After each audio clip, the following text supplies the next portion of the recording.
Bakit musika nanginginig ang mundo sa maliit na kapuluang ito? Isang simulasyon ang isinagawa ng Amerika sa likod ng gobyerno nito. Dahil sa resulta, maging ang propesor ng Harvard University ay nawalan ng salita.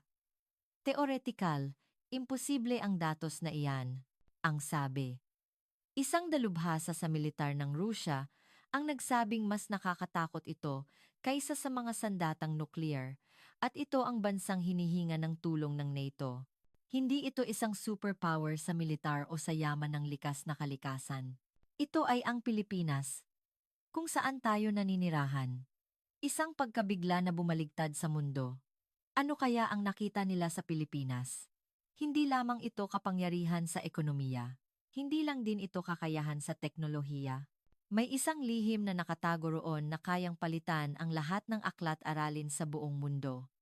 Ngayon, ilalabas ko ang lahat ng mapagmataas ngunit kagulat-gulat na katotohanan. Handa na ba kayo? Ang Amerika, ang bansang malakas sa lakas. Ang Pilipinas, ang tanging bansang kinilala ng professor ng Harvard. Ang dahilan kung bakit nagulat ang mundo. Alam ba ninyo kung nasaan ang pinakaperpektong bansa kung saan nag-evolve ang tadhana? Nagulantang ang buong akademikong mundo sa deklarasyong ito ni Professor Dr. Elias Eli Ricardo ng Harvard University. Bilis ng pagsusuri ng wika, 2.4 beses. Epektibidad ng pag-aaral, 1.8 beses. Konsistensiya ng lohikal na istruktura, 99.7%. Ang lahat ng mga datos na ito ay tumuturo lamang sa isang bansa. Gayunpaman, may ilang sumisigaw pa rin. Panggagaya lamang iyan, sabi nila. Tinatawanan at idinidiing walang siyentipikong ebidensiya. Noon mismo, ang punong himpilan ng UNESCO ang direktang nagbigay ng kontra-argumento.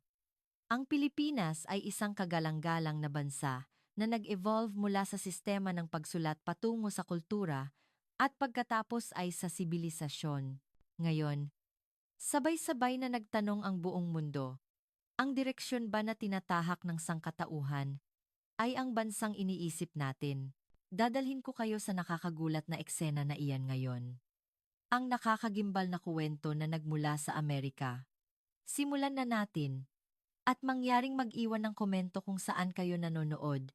Gusto ko ring marinig ang inyong mga kwento. Bago iyan, isang maliit na pabor. Pakipindot ang subscribe at like na button na isang pindot lang. Malaking tulong ito sa paggawa ng video. Tara na sa pangunahing paksa, ang pinakamaliit na superpower sa mundo.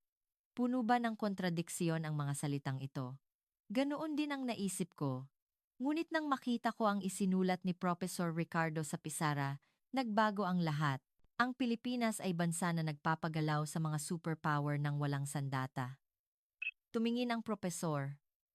At sinabing hindi Amerika ang kinakausap ng NATO sa kasalukuyan, 2020, kundi ang Pilipinas.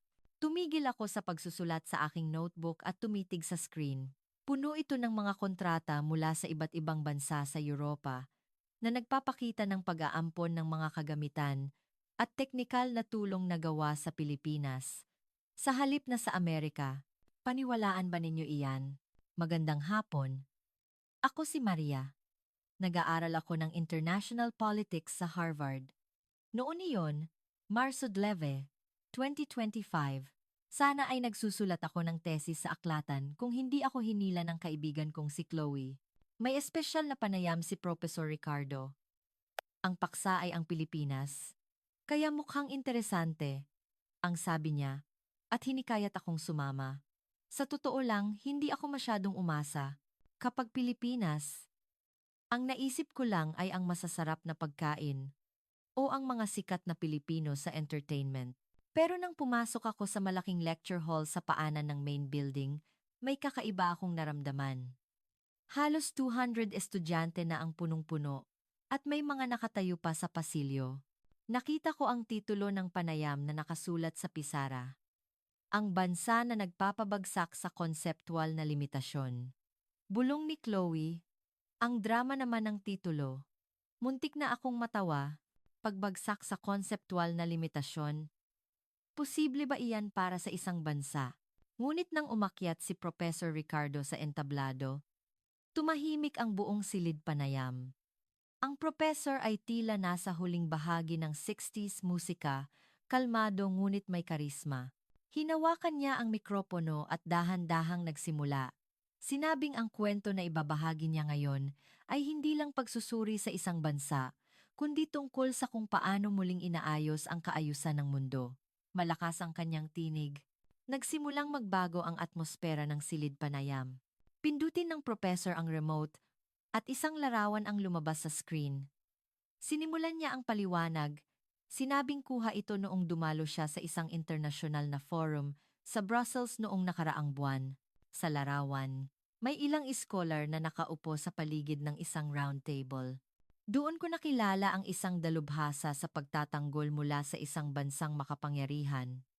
Nagkaroon kami ng isang kagiliw-giliw na pag-uusap habang umiinom kami ng kape sa pasilyo, aniya. Huminto ng bahagya ang propesor. Lalo pang tumahimik ang silid panayam. Sinabi niya na ang taong iyon ay nagturo ng estratehiyang militar sa isang unibersidad sa Moscow o kauri nito sa loob ng mahigit 30 taon at kilala siya sa kanyang pagsusuri sa NATO at sa militar ng kanluran. Uminom ang propesor ng tubig at sinabing tinanong niya ang dalubhasa kung paano nito tinitingnan ang kasalukuyang sitwasyon ng seguridad sa Europa. Nagkaroon ng sandaling katahimikan, ngunit hindi inaasahan ang sagot ng taong iyon, patuloy ng propesor. Nagbago ang screen at lumabas ang teksto. Sinimulan ng propesor na basahin ang eksaktong sinabi ng dalubhasa. Ellie, hindi mo kilala ang Pilipinas. Nagkaroon ng bulungan sa silid panayam. Siniko ako ni Chloe. Nagtataka kung bakit biglang lumabas ang Pilipinas. Nagpatuloy ang propesor. Sa totoo lang, hindi ko naunawaan noong sandaling iyon. Pinag-uusapan namin ang seguridad ng Europa. Bakit biglang Pilipinas? Ngunit seryoso ang dalubhasa. Bumaba ang tono ng boses ng propesor. At iniulat niya na sinabi ng taong iyon na sila ay natatakot sa Pilipinas. Lubusang tumahimik ang silid panayam. Tila maririnig mo pa ang pagbagsak ng ballpen. Nang tanungin ni Professor Ricardo kung dahil ba sa lakas ng armas, umiling siya. Nang tanungin kung dahil ba sa teknolohiya, sinabi niyang hindi rin at nagpatuloy sa paliwanag. Dahan-dahang tiningnan ng propesor ang silid panayam. Nang tanungin niya, kaya, bakit? Inilapag ng dalubhasa ang tasa ng kape. At sumagot, dahil sa pagkakatiwalaan. Trust, pagkakatiwalaan. May nagbulong ng gulat sa iba't ibang bahagi ng silid panayam. Sandali akong nalito. Sandali akong nalito. Kakaiba na ang Rusya o ang kalaban ay natatakot sa Pilipinas, ngunit ang dahilan ay pagkakatiwalaan. Ano ang ibig sabihin nito? Nagpatuloy ang propesor sa paliwanag. Sinabi ng dalubhasa na malakas ang Amerika ngunit hindi mahuhulaan. Unpredictable. Magkaisa ang Europa ngunit mabagal. At malaki ang Tsina o Katunggali, ngunit malabo. Opay. Tatlong bandila ang lumabas at nawala sa screen. Ngunit iba ang Pilipinas, aniya. Kung mangangako sila, tutuparin nila. Kung may kontrata, eksakto nilang tutuparin. Kung may krisis, hindi sila matitinag. Umiling ako, hindi ba masyadong exaggerated? Maaari bang bigyan ng ganoong pagpapahalaga ang isang bansa? Pareho ang ekspresyon ni Chloe. Ngunit hindi tumigil ang propesor. Sinabi niya na nagprotesta rin siya noon, sinabing, hindi ba iyan ay pagiging seryoso lang? Ngumiti ang propesor at iniulat na sumagot ang dalubhasa na ang pagiging seryoso ay ang pinakamahalagang asset sa internasyonal na relasyon, lalo na sa panahon ng kagipitan. Muling pinindot ng propesor ang remote. Lumabas sa screen ang mga balita tungkol sa pandaigdigang sitwasyon. Ipinaliwanag ng propesor na sa gitna ng patuloy na kawalang tatag, desperado ang mga bansa, at ang isyu ng kaligtasan ay kung sino ang makapagbibigay ng tulong o supply ng pinakamabilis at pinakatiyak. Tumaas ang tensyon sa kanyang boses. Ano ang sitwasyon sa Amerika? At tanong ng propesor. Walang sumagot na estudyante. Ayon sa mga kamakailang ulat, ang paghahatid ng supply ay naantala mula sa 1 buwan hanggang sa maximum na 18 buwan. 18 buwan? May nagulat sa silid panayam. Mabigat ang sinabi ng propesor na ang 18 buwan ay parang walang katapusan sa isang operasyon. Dahan-dahang naglakad ang propesor sa silid panayam at nagpatuloy. Ngunit ang Pilipinas, ang paghahatid ay nasa loob ng average na 6 na buwan pagkatapos ng kontrata at kung minsan, hindi pa umaabot ng 3 buwan. Lumabas ang isang graph sa screen. Isang paghahambing ng panahon ng paghahatid ng Amerika at Pilipinas. Kitang-kita ang pagkakaiba. Ito ang dahilan kung bakit pinipili ng mundo ang Pilipinas ngayon, idiniin ng propesor. Binuksan ko ang laptop ko at mabilis na nag-search. Totoo ba? Infrastructure support ng mga kumpanyang Pilipino sa Europa, technical cooperation sa Timog Silangang Asya, emergency aid deployment sa panahon ng sakuna talagang punong-puno ng balita. Hindi iyon exaggeration. Mahina ang bulong ni Chloe. Bumalik ang propesor sa harap ng entablado. Sinabi niya na may huling salita ang dalubhasa at tiningnan ang silid panayam. Muling tumahimik. Lahat ay naghihintay sa susunod na sasabihin. Ellie, walang bansa sa kanluran ang mas pinagkakatiwalaan kaysa sa Pilipinas at mas higit pa ito sa Amerika. Nakakagulat. Isang iskolar ng kalaban at isang eksperto pa ang nagbigay ng ganoong pagpapahalaga. Ngunit may katanungan akong lumabas, kaya naglakad ang propesor sa pisara. Bakit tanging ang Pilipinas lang ang nakakuha ng ganoong pagkakatiwalaan? Nagtanong ang propesor at tiningnan ang silid panayam. Interesante na hindi Alemanya, hindi ibang bansang Asyano, kundi ang Pilipinas. Anime at gaming, Toyota at Sony, o ang katumbas na Filipino-branded tech. Ngunit sinasabi ng propesor ngayon na mas pinagkakatiwalaan ang bansang iyon kaysa sa Amerika. Hindi ako makapaniwala. Ngunit kasabay nito, nagkaroon ako ng kuryosidad. Anong klasing bansa iyan para makakuha ng ganoong pagpapahalaga? Sinabi ng propesor ng may katiyakan. Hindi ito aksidente. Ang pagkakatiwalaan ng Pilipinas ay hindi ginawa sa magdamag. Mayroong DNA doon na nag-ugat sa loob ng libu-libong taon. DNA? Mayroon bang genes ang isang bansa? Naghihintay ang buong silid panayam sa susunod na sasabihin ng propesor. May isa pang sinabi ang dalubhasa sa Brussels. Ang mga Pilipino ay may katangian na mas malakas sa malakas at mas maawain sa mahina, at ito ang pinakakakilabot na kombinasyon sa internasyonal na relasyon. Kakilabot na kombinasyon. Ano ang ibig sabihin nito? Nagsimula ang propesor sa paliwanag. Ibig sabihin hindi sila nagpapatalo sa mga superpower at mabilis silang magbigay ng tulong sa mga kaalyado na nasa krisis o nangangailangan. Itinuro ng propesor ang screen at sinabing nararanasan mismo iyan ng mundo ngayon. Habang nabibigo ang mga superpower na tuparin ang kanilang mga pangako, ang Pilipinas ay kumikilos ng mabilis at eksakto. Ito ang dahilan kung bakit ang mundo ay nakatuon sa Pilipinas. Sapagkat ito ay isang bansa na gumagalaw, hindi sa lakas, kundi sa pagkakatiwalaan, isang bansa na mahirap hulaan at hindi mapipigilan. Kinuha ng propesor ang remote at nagpalit ng screen. Punong-puno ng mga numero ang screen. Ngayon, tingnan natin ang mga konkretong ebidensiya, malakas na sinabi ng propesor sa silid panayam. Lumabas ang unang graph. Isang paghahambing ng porsyento ng paghahatid ng manufacturing sa iba't ibang bansa. Ang asul na bar graph ay Amerika. Ang pula ay Pilipinas. Kapansin-pansin ang antas ng pagkaantala sa panig ng Amerika. Sa kabilang banda, napakababa ng bar ng Pilipinas na halos walang pagkaantala. May isang estudyanteng nagtaas ng kamay para magtanong. Tinuro ng propesor ang estudyante. Nagtanong ang estudyanteng si Michael, Marco, bakit masyadong naantala ang ibang bansa? Pagkatapos mag-isip ng propesor, sumagot siya, maraming dahilan, ngunit ang pinakamalaki ay ang pagkakaiba sa sistema ng operasyon sa site lugar ng trabaho. Malakas ang ibang bansa sa pagdevelop. Ngunit mahina sila sa mass production o on-site coordination. Lalo na, komplikado ang mga approvals at madalas na naantala ang mismong kontrata. May mga pagkakataon na ang malalaking proyekto ay na-freeze sa loob ng ilang buwan dahil sa mga issue sa budget noong nakaraang taon, paliwanag ng propesor. Samantala, ang Pilipinas ay nagtatag ng isang sistema kung saan ang site, ang pamunuan, at ang mga kaugnay na kumpanya ay mahigpit na nagtutulungan na nagpapahintulot para sa mabilis na pagpapasya. Lumabas ang isang bagong graph sa screen. Sa pagkakataong ito, mga datos tungkol sa industriya ng paggawa ng barko. Shipbuilding. Hindi lang ito manufacturing. Simula ng propesor. Ang pagkakatiwalaan ng Pilipinas ay makikita rin sa industriya ng paggawa ng barko.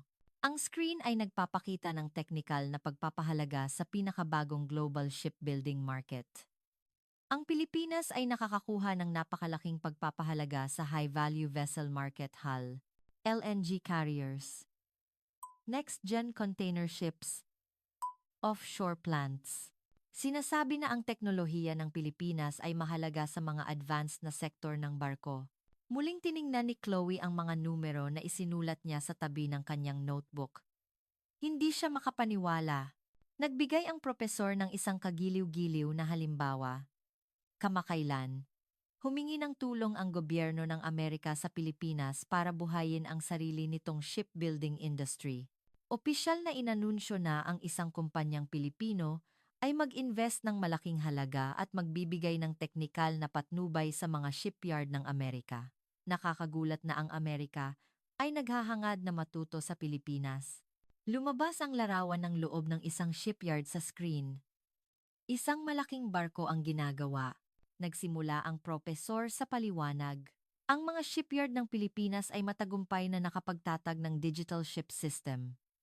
Ang lahat ng proseso mula sa disenyo hanggang sa konstruksyon ay pinamamahalaan gamit ang isang 3D digital model.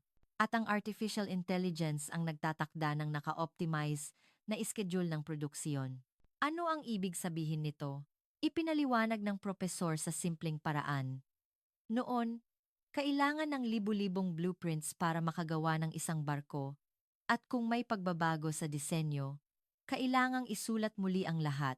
Ngunit sa teknolohiya ng digital twin, maaari nilang tapusin muna ang barko sa virtual space at makita ang mga problema ng maaga. Nabawasan ang errors, pinaikli ang panahon ng paghahatid, at nakatipid sa gastos. Ang pinakanagulat na bahagi ng mga opisyal ng gobyerno ng Amerika nang bumisita sila sa mga shipyard ng Pilipinas ay ang antas ng digitalization. Ang direkta niyang sinipi ay nakakaimpluwensya. Kami ay tumatakbo pa rin sa site na may God's blueprints, ngunit ang Pilipinas ay pinamamahalaan ang lahat gamit lamang ang isang tablet.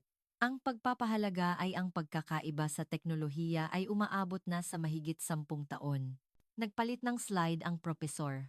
Sa pagkakataong ito, isang artikulo mula sa isang European media. Matindi ang titulo. Ang Pilipinas ay nagiging bagong pabrika ng mundo. Sinimulan ng propesor ang pagbasa ng isang bahagi ng nilalaman ng artikulo. Ang pinakamalaking lakas ng mga kumpanyang Pilipino ay ang reliability, pagkakatiwalaan. Lumabas ang isang talata. Hindi lamang ito nangangahulugang performance o presyo. Ito ay ang kakayahan na aktwal na magbigay ng produkto ayon sa napagkasunduang iskediul pagkatapos ng kontrata. Ang pagiging consistent sa pagtupad sa kontrata anuman ang sitwasyong pampulitika o labanan sa budget at ang kakayahan na umangkop ng flexible sa mga pangangailangan ng customer. Ito ay isang konsepto na sumasaklaw sa lahat. Nagulat ako na ang media sa ibang bansa ay nag-analisa sa Pilipinas ng ganoon kalalim. Ipinaliwanag ng propesor ang dahilan. Sa ngayon, kung kailan bumagsak ang katatagan ng supply chain para sa mundo, ang matatag na supply ng mga bahagi at materyales na Pilipino ay isang isyu ng buhay at kamatayan. Nagpatuloy ang artikulo. Ang Amerika ay mayroon pa ring pinakamalaking kapangyarihan sa mundo, ngunit ang oras para ang kapangyarihang iyon ay aktwal na mapunta sa kamay ng mga kaalyado ay lalong tumatagal. Samantala, ang Pilipinas, na may medyo mabilis na istruktura ng pagpapasya at nationwide support system, ay mabilis na tumutugon sa mga agarang pangangailangan, pagpapahalaga nito. Itinuro ng propesor ang screen at idiniin. Tingnan ang susing salita dito. Agad na pagtugon. Immediate response. Ito ang lakas ng Pilipinas. Hindi lang salita, kundi aktwal na aksyon. Sinasabi na ang isa sa mga dahilan kung bakit umorder ang isang bansa ng heavy equipment at robotics mula sa Pilipinas ay dahil sa bilis na ito. Kung umorder sila ng produkto sa ibang bansa, kailangan nilang maghintay ng ilang taon, ngunit ang produkto ng Pilipinas ay maaaring maihatid sa loob ng isang taon. Malinaw ang pagpipilian. Lumabas ang isa pang graph sa screen. Ang trend ng pagtaas ng export ng industriya ng Pilipinas sa mga nagdaang taon. Ito ay gumuhit ng isang matalim na pataas na kurba. Mahinang nagpahayag ng paghanga si Chloe. Nagdagdag ang propesor ng isang makabuluhang salita. Ang mga datos na ito ay hindi lang simpleng benta.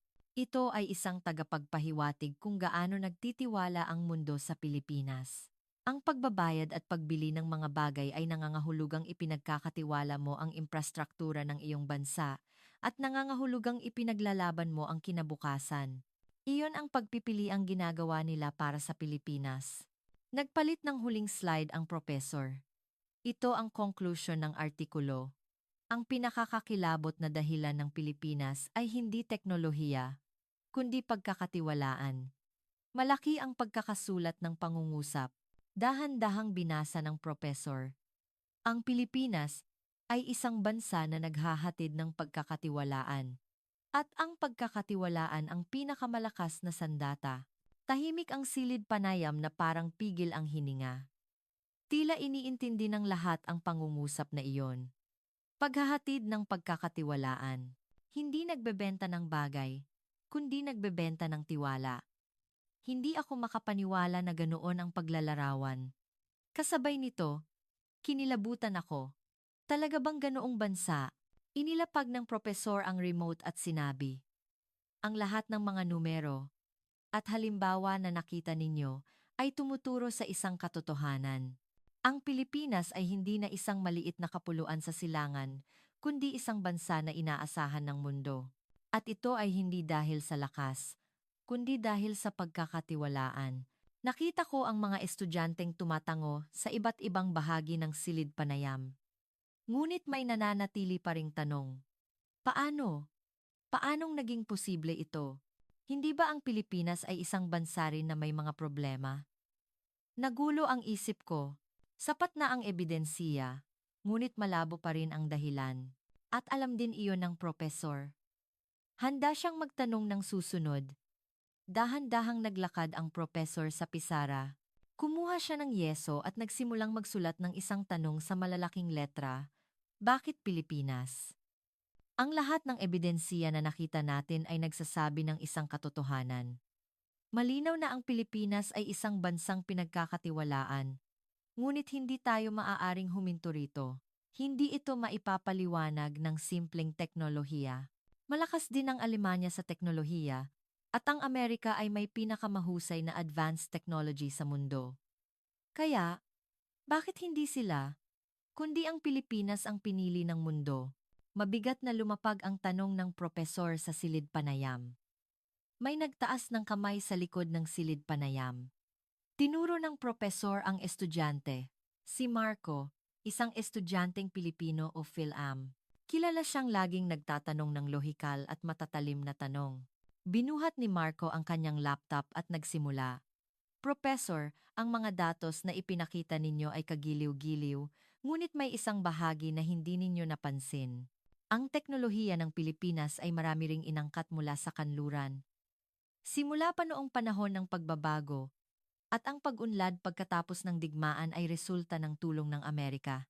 Bahagyang nagbago ang atmosfera ng silid panayam. Inilipat ni Marco ang material na inihanda niya sa screen. Ito ay mga datos tungkol sa kasaysayan ng industrial na pag-unlad ng Pilipinas. Ang nilalaman ay nagsasabing ang pinagmulan ng teknolohiya ng Pilipinas ay nasa kanluran. May mga graph at larawan pa. Mahina ang bulong ni Chloe sa tabi ko. Nagtataka ako kung totoo ba iyan. Naramdaman ko na bahagyang nanginginig ang atmosfera ng silid panayam. Ang konklusyon ni Marco ay ang tagumpay ng Pilipinas ay resulta ng matagumpay na pag-absorb ng teknolohiya ng mga advanced na bansa at mahirap itong ituring na sariling DNA. Puno ng kumpiyansa ang boses ni Marco. Nakita ko ang ilang estudyanteng tumango. Tila kasi isang makatuwirang punto. Tahimik na nakinig ang propesor sa presentasyon ni Marco. Wala siyang ipinakitang pag-aalinlangan sa kanyang ekspresyon. Sa halip, kalmado siyang ngumiti. Nang matapos si Marco at umupo, dahan-dahang nagsalita ang propesor. Napakagandang punto, sabi niya, kinilala muna niya. Sa katunayan, totoo na ang Pilipinas ay natuto sa teknolohiya ng kanluran. Ngunit, may isa akong tanong, sabi ng propesor, at nagsimulang magsulat ng bagong pangungusap sa pisara. Maraming bansa ang tumanggap ng teknolohiya. Ngunit bakit tanging ang Pilipinas lang ang nagtagumpay? Tumingin ang propesor at sinabi sa isang ordinaryong tono, maraming bansa sa Asya ang tumanggap ng teknolohiya mula sa kanluran. Ngunit bakit hindi pinamumunuan ng mga bansang iyon ang pandaigdigang merkado ngayon? Malakas na umalingaw-ngaw ang tanong ng propesor sa silid panayam. Nakita kong bahagyang namula ang mukha ni Marco. Nagpatuloy ang propesor sa isang kalmadong boses. Ang paglilipat ng teknolohiya ay parang pagbibigay ng binhi. Ngunit ang pagpapatubo sa binging iyon, pagpapalaki nito bilang isang puno, at paggawa ng isang gubat, ay isang ganap na naiibang kakayahan. Nagpalit ng bagong material ang propesor sa screen. Isang timeline na nagpapakita ng proseso ng pag-unlad ng industriya ng sasakyan ng Pilipinas o isang malaking industriya. Sa simula, tiyak na nagsimula ito sa panggagaya sa kanluran. Ngunit nagbago ito sa kalagitnaan. Lumabas ang datos na nagsasabing nagsimulang baguhin ng mga Pilipinong engineer ang disenyo ng silalang at kalaunan, sila pa ang nag-develop ng bagong paraan ng produksiyon. May isang partikular na bahagi na nakaimpluwensya, ang sistema ng just-in-time. Ang paraan ng paggawa ng kung ano ang kailangan, kung kailan kailangan, at kung gaano karami ang kailangan sinabi, na ito ay naging pamantayan ng pandaigdigang manufacturing. Idiniin ng propesor. Hindi ito teknolohiya na natutunan mula sa kanluran. Ito ay isang inobasyon na binuo ng Pilipinas. Nakita ko si Marco na nagtatype sa kanyang laptop. Tila naghahanap ng kontra-argumento. Ngunit hindi tumigil ang propesor. Tingnan din natin ang sektor ng home appliances manggamit sa bahay. Nagpalit siya ng bagong slide. Lumabas ang datos na nagsasabing pagkatapos tanggapin ang teknolohiya, pinaliit at pinagaan ito ng Pilipinas, at lubos na pinabuti ang tibay durability. Bilang resulta, ang pagganap ay naging mas mahusay kaysa sa orihinal na produkto at ngayon, ang mundo naman ang bumibili ng mga bahagi ng Pilipinas. Nagdagdag ang propesor ng isang makabuluhang salita. Ang pag-aaral ng teknolohiya ay panggagaya, ngunit ang pagpapabuti at pag-unlad nito ay imahinasyon. Hindi lang ginamit ng Pilipinas ang teknolohiyang natanggap nila, kundi gumawa sila ng mas mahusay. Ito ang pagkakaiba sa ibang bansa. Nakita kong bahagyang nanginginig ang kamay ni Marco. Tila hindi siya makahanap ng material para magprotesta. Naglakad muli ang propesor sa pisara. Ngayon, bumalik tayo sa pangunahing tanong, sabi niya. Kumuha ng yeso. Ibaba ang ipinanganak na Pilipino. Isinulat niya ang tanong at tumalikod. Sumagot. Ang mga Pilipino ay parehong tao. At wala silang espesyal na genes. Ngunit mayroong DNA ang Pilipinas. Ipinahayag ng propesor. Ipinaliwanag niya na hindi ito biological DNA, kundi cultural DNA. Ito ay isang paraan ng pag-iisip, sistema ng halaga, at pattern ng pag-uugali na nabuo sa loob ng libu-libong taon. Ito ang pinagmulan ng lakas na tumatanggap ng teknolohiya at gumagawa ng mas mahusay, aniya. Muling nag-concentrate ang silid panayam. Lahat ay naghihintay sa susunod na sasabihin ng propesor. Nagsimulang magsulat ang propesor ng malalaking letra sa pisara. Ang tatlong DNA. Huminto siya at dahan-dahang tiningnan ang silid panayam. Ang una, ang DNA ng malasakit deep care, responsibly. Ang pangalawa, ang DNA ng bayanihan, community harmony. Ang pangatlo, ang DNA ng diskarte, resourcefulness, evolution. Nagsimula akong magtaka kung ano ang ibig sabihin ng mga ito. Ang ekspresyon ng DNA ay tila kakaiba sa simula. Ngunit habang nakikinig ako sa paliwanag ng propesor, unti-unti ko itong naiintindihan. Ang paraan ng pagpasa ng kultura sa henerasyon ay parang genes. Hindi ito nakikita, ngunit tiyak na umiiral at nagpapatuloy sa iba't ibang henerasyon. Nakita ko si Marco na nakayuko pa rin. Narinig kong tinatanong ng kaibigan niya sa tabi niya. Ayos ka lang. Mahinang tumango si Marco, ngunit walang lakas sa kanyang boses. Tila malaki ang shock na nasaksihan niya ang pagbagsak ng kanyang argumento. Bulong ni Chloe habang nagsusulat sa kanyang notebook. Nakakainteresante ang konsepto ng DNA. Totoo. Maaaring matutunan ang teknolohiya. Ngunit ang kultura na gumagamit nito ay hindi madaling likhain. Ang tagumpay ng Pilipinas ay hindi dahil sa pagtanggap ng teknolohiya, kundi dahil mayroong kultural na lupa na maaaring gumamit ng teknolohiyang iyon ng tama. Nagdagdag ng isang huling pangungusap ang propesor. Ngayon, titingnan natin ang tatlong DNA na iyon isa-isa. Simulan natin sa DNA ng malasakit. Lahat sa silid panayam ay pigil ang hininga at naghihintay. Maging si Marco ay nagtaas na ng mukha at nakatingin sa screen. May pakiramdam ako na may matututunan kaming mahalaga. Nakita na namin ang resulta hanggang ngayon, ngunit ngayon, oras na para hukayin ang dahilan. Ang tunay na sagot sa tanong na, bakit Pilipinas? Ay malapit na naming marinig. Ang tatlong DNA, ang unang kuwento, ay magsisimula na. Kinuha ng propesor ang remote at nagpalit ng bagong slide. Isang larawan ng isang matalim, magandang Chris tradisyonal na, Pilipinong sandata, sining ang lumabas sa screen. Dahan-dahang nagsalita ang propesor. Para ipaliwanag ang una, ang DNA ng malasakit at husay. Kailangan nating bumalik sa nakaraan. Ilang daan, o kahit libu-libong taon. Lumabas ang teksto sa screen, diwa ng artisan, mastery, husay Pinoy, Filipino excellence, malasakit, deep care. Tinanong ng propesor kung alam namin kung ano ang kahulugan ng Chris sa kasaysayan ng tao. Nagsimula ang propesor sa paliwanag. Hindi lamang ito isang sandata, kundi isang sining ng bakal na dinalisay hanggang sa sukdulan. Pinapatigas ang bakal ng libu-libong beses. Tinitiklop at pinatutunaw para alisin ang mga dumi. Idiniin ng propesor. Pansinin ang husay at pagkapino. Precision na ito. Ang mga mikroskopikong layer na nagsasapawan at gumuguhit ng isang kurba na walang anumang maliit na depekto. Ito ay isang antas na mahirap kopyahin kahit sa modernong teknolohiya. Naglabas ang propesor ng bagong datos. Isang research paper tungkol sa proseso ng paggawa ng tradisyonal na Chris. Ang pagkontrol sa temperatura, ang paghahalo ng materyales, ang timing ng pagpapalamig lahat ay batay sa kaalaman na pinamamahalaan na parang eksaktong datos, hindi lang intuition. Nagtanong ang propesor ng isang makabuluhang tanong. Tahimik ang silid panayam. Walang makasagot. Sinabi ng propesor ang sagot. Ang modernong proseso ng paggawa ng semiconductor. Agad akong kinilabutan. Dalawang larawan ang lumabas ng magkatabi sa screen.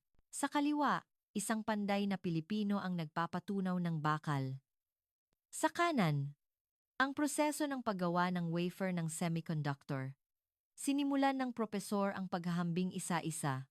Ang proseso ng pagpapadalisay na nag-aalis ng dumi ay katulad ng pamamahala sa kadalisayan, purity ng semiconductor, at ang pagkontrol sa temperatura ay katulad ng proseso ng heat treatment. Libu-libong taon na, hinahangad na nila ang katumpakan na parang nano-level. Siyempre, iba ang unit ng pagsukat, ngunit ang espiritu ng paghahangad sa perfection ay pareho. Ang diwa ng artisan na hindi pinahihintulutan ang kahit na maliit na pagkakamali ay nagsimula rito. Inilagay ko ang kamay ko sa aking baba at nag-isip. Maaari palang magkonekta ang nakaraan at kasalukuyan ng ganito. Hindi aksidente na ang Pilipinong industriya ng materyales at high-tech na paggawa ay nasa pinakamataas na antas sa mundo. Ang pagkapit sa husay at ang paghahangad sa perfection na nagpatuloy mula pa noong sinaunang panahon ay nakaukit sa DNA na parang genes. Ngunit may mas mahalagang tanong pa, sabi ng propesor. Bakit kailangang gumawa ng ganoon kapino? Nagsimula ang propesor sa paliwanag ng seryoso. Ang Pilipinas ay isang kapuluan na salat sa likas na yaman. Hindi ito maaaring lumaban sa dami. Kaya, kailangan itong lumaban sa kalidad, quality. Kahit isang bagay lang ang gawin, kailangang mas matibay ito at mas mahusay kaysa sa saan man. Lumabas ang bagong teksto sa screen, kung walang yaman, pakinisin ang kakayahan. Ang espiritu na ito ang pinagmulan ng dahilan kung bakit ang mga Pilipino ay mahigpit sa teknolohiya at hindi nagkokompromiso sa kalidad. Hindi lang ito pride, kundi survival instinct. Nagkaroon ng katahimikan sa silid panayam. Hindi lang ito tungkol sa teknolohiya, kundi tungkol sa survival strategy ng isang bansa. Nakita ko si Marco na nagsusulat ng masigasig sa kanyang notebook. Nawala ang naunang awkward na ekspresyon at seryoso siyang nagtitake ng notes. Inilipat ng propesor ang oras sa kasalukuyan. Muling lumabas ang kuwento ng industriya ng paggawa ng barko at robotics ng Pilipinas. Naaalala niyo ba ang teknolohiya ng digital shipyard na nakita natin kanina? Ang ugat ng husay na iyon ay nasa diwa ng artisan na ito, sabi ng propesor. Ang perfectionism na hindi nagpapahintulot ng pagkakamali, ang sistema na kumokontrol ng eksakto sa bawat proseso.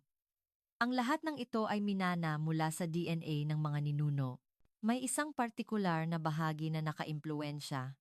Ibinahagi ng propesor ang nilalaman ng kanyang interview sa isang Pilipinong engineer.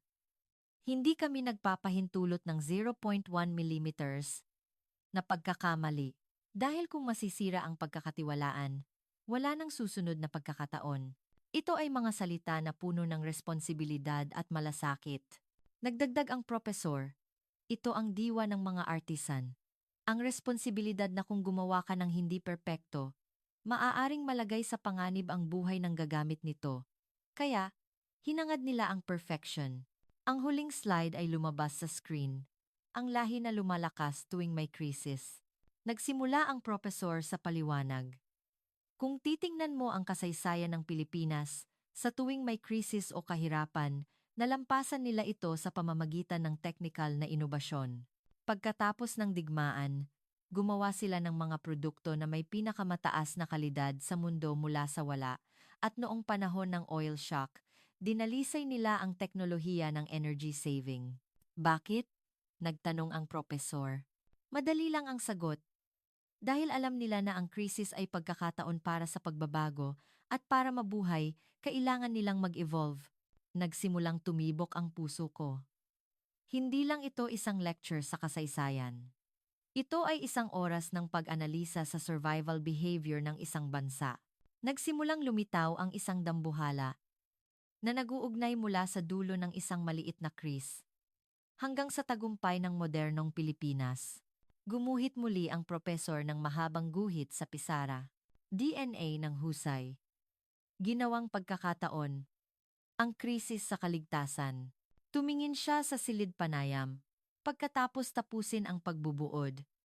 Ito ang dahilan kung bakit naging pinakamahusay ang Pilipinas sa malasakit at paggawa.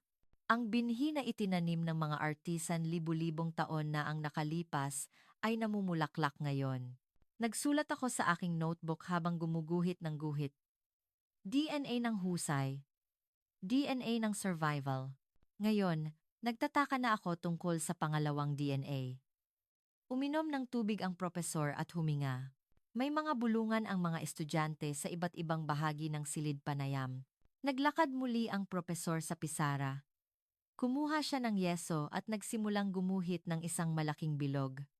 Dumako na tayo sa pangalawang DNA. Malakas ang kanyang boses. DNA ng Bayanihan, Community Harmony. Nagsimula siyang magsulat ng mga kurba na letra sa loob ng bilog. Alibata, Baybayin. Tumugon ang mga estudyanteng may alam sa kulturang Pilipino sa iba't ibang bahagi ng silid panayam. Ngumiti ang propesor at sinabi, ang Pilipinas ay may kultura ng wika na umuunlad mula sa sinaunang baybayin hanggang sa modernong Filipino. Nagsimula ang propesor sa paliwanag. Noon, ang pagsulat ay para lamang sa mga mayayaman o prinsipalya. Ngunit ang mga Pilipino ay nagkaroon ng paraan para maging malambot at madaling matutunan ng lahat, lalo na sa kultura ng oral tradition at pagiging mapagkumbaba. Ano ang ibig sabihin nito? Tanong ng propesor. Sumagot siya, demokratisasyon ng kaalaman. Noong unang panahon, may mga dakilang epiko na ibinahagi sa pamamagitan ng pagkanta at pagsasalaysay na nagpapahintulot sa lahat na ipahayag ang damdamin at impormasyon. Lumabas ang isang bagong slide sa screen. Impormasyon sa kamay ng lahat. Ipinaliwanag ng propesor. Nasa rito ang dahilan kung bakit ipinagmamalaki ng Pilipinas ang mataas na antas ng literacy at kung bakit umaabot ang impormasyon sa lahat ng sulok. Hindi lamang sa mga elite ang nagtataglay ng kaalaman, kundi isang sistema kung saan ang buong mamamayan ay nagbabahagi ng impormasyon. Iyan ang nagpataas sa antas ng buong bansa. Ang modernong tanawin ng Pilipinas ay lumabas sa screen. Comics, pelikula, at ang detalyadong manuals. Sinabi ng propesor. Nakita ninyo na ba ang isang Pilipinong manual? Ito ay nakasulat na may malasakit at may mga guhit na madaling maunawaan ng kahit sino. Ito ay ang diwa ng bayanihan, ang DNA ng pag-aalala na ipahayag sa iba sa paraang madaling maintindihan. Humanga si Chloe at bumulong. Ang kabaitan ay nagiging teknolohiya pala. Tama iyon. Ang pagpoproseso ng komplikadong teknolohiya para maging madaling gamitin at ibigay. Iyan ang dahilan kung bakit mahal ang mga produktong Pilipino sa buong mundo. Mula sa sikat na jeepneys na ginawang madaling gamitin hanggang sa global na serbisyo ng BPO, ang DNA na ito ay dumadaloy sa lahat. Nagbubuod ang propesor sa Pisara. Pangalawang DNA, bayanihan, at pagsasabansa, national inclusion. Ang lakas na nagbabahagi at nagpapatibay sa kaalaman ng hindi inuunahan ang lahat. Ito ang nagdulot sa Pilipinas na maging isang bansa na may mataas na antas ng edukasyon, tinatawag na 100 million minds. Ang propesor ay naghahanda na para sa huling hinto at inilapag ang remote. Hindi pa rin lumalamig ang init ng mga estudyante. Naglakad muli ang propesor at nagsimulang magsulat ng huling letra sa pisara. Ikatlong DNA. Diskarte, resourcefulness, evolution. Tumingin ang propesor at ipinaliwanag, may DNA ang mga Pilipino na patuloy na natututo at hindi tumitigil. Alam ba ninyo ang barangay school simbahan? Eskwelahan noong unang panahon. Isang larawan ng isang lumang paaralan ang lumabas sa screen. Mga bata na natututo magbasa at magsulat. Ipinaliwanag ng propesor. Noong unang panahon, may libu-libong barangay schools sa Pilipinas. At natututo magbasa at magsulat ang mga anak ng karaniwang tao. May datos pa na nagsasabing mas mataas ang antas ng literacy noon kaysa sa London o Paris. Bakit sila nag-aaral ng ganoon? Dahil may pag-asa na kung may kaalaman, maaari nilang baguhin ang kanilang buhay, anuman ang kanilang kalagayan. At ang tradisyong iyon ay nagpapatuloy hanggang sa kasalukuyan. Isang larawan ng isang Pilipinong lola na nasa edad 80 ang nakaharap sa isang computer. Sinabi ng propesor, natuto siyang mag-program, pagkatapos magretiro at gumawa ng game app para sa sarili niya. May nagulat sa silid panayam. Nagpatuloy ang propesor. Hindi natatakot ang mga Pilipino na matuto at tanggapin ang bagong teknolohiya kahit tumatanda na sila. Ang kakayahang umangkop na ito, na pinapanatili ang tradisyon habang patuloy na inaangkop ang pinakabago, ay ang DNA ng diskarte. Evolution. Sa harap ng pisara, gumuhit ang propesor ng tatlong bilog. At sa gitna kung saan sila nagsasapawan, Malaki niyang isinulat, pagkakatiwalaan. Ang husay ng artisan ang naggarantiya sa kalidad, ang bayanihan ang nagpapatibay sa sistema, at ang pag-aaral sa barangay o pangkalahatang pag-aaral ang naglikha ng pagkatao na tumutupad sa pangako. Tiningnan ng propesor ang silid panayam. Sa lugar kung saan nagtatagpo ang tatlong ito, ang pinakamalakas na pagkakatiwalaan sa mundo ay ipinanganak. Hindi lakas militar, kundi ang kakayahang tuparin ang pangako, ang kalidad na humihigit sa iba, at ang saloobin na patuloy na nag-evolve. Pinipili ng mundo ang Pilipinas bilang partner. Muling lumabas ang larawan ng Brussels sa screen. Ellie, ang Pilipinas ay hindi isang bansa na nagbabago sa mundo sa pamamagitan ng lakas. Ito ay isang bansa na nagbabago sa mundo sa pamamagitan ng pagkakatiwalaan. At iyan ay mas mahirap kalabanin kaysa sa sandatang nuklear. Maaari mong pigilan ang lakas, ngunit paano mo mapipigilan ang pagkakatiwalaan? Paano mo pipigilan ang mga tao na kusang pumili sa Pilipinas? Nagpalit ng huling slide ang propesor. Isang blankong screen na may isang linya lang ng pangungusap. Ang hindi. Nakikita ang pinakamalakas. Tahimik na binasa ng propesor. Ang mga tangke at misil ay nakikita, ngunit ang pagkakatiwalaan, integridad, responsibilidad ang mga hindi nakikitang bagay na ito ay sa totoo lang mas malakas kaysa sa anumang armas. Iyan mismo ang lakas na taglay ng Pilipinas. Isang bansa na may kaunting yaman ngunit ang tao ang yaman. Isang bansa na may maliit na teritoryo ngunit malawak ang pagkakatiwalaan. Sa labas ng bintana, namumula ang langit ng Boston. Ang narinig ko ngayon ay hindi lang kuwento ng isang bansa, kundi marahil isang pahiwatig para sa hinaharap ng sangkatauhan. Ang posibilidad na mababago ang mundo, hindi sa lakas kundi sa pagkakatiwalaan, hindi sa labanan kundi sa kooperasyon. Pinatunayan iyan ng Pilipinas. Maraming salamat sa pakikinig sa aking kuwento hanggang sa huli. Kumusta ang kuwento ngayon? Mabilis na nagbabago ang mundo, ngunit ang mga bagay tulad ng pagkakatiwalaan at malasakit ay may halaga na hindi nagbabago. Sa sandaling nagtitiwala tayo sa isang tao, hindi ba't lumalakas din ng bahagya ang mundo? Mangyaring iwanan ang inyong mga saloobin sa comment section sa ibaba at ibahagi ang nakaka-inspire na kuwentong ito sa mga tao sa paligid ninyo at pag-usapan ninyo ito ng magkasama. Panghuli, ang subscribe, like, at notification settings na tatagal lang ng 1 segundo ay malaking tulong sa paggawa ng video. Ito ang inyong koleksyon ng inspirasyon na nagbabahagi ng malasakit sa inyo. Magkaroon kayo ng masayang araw ngayon.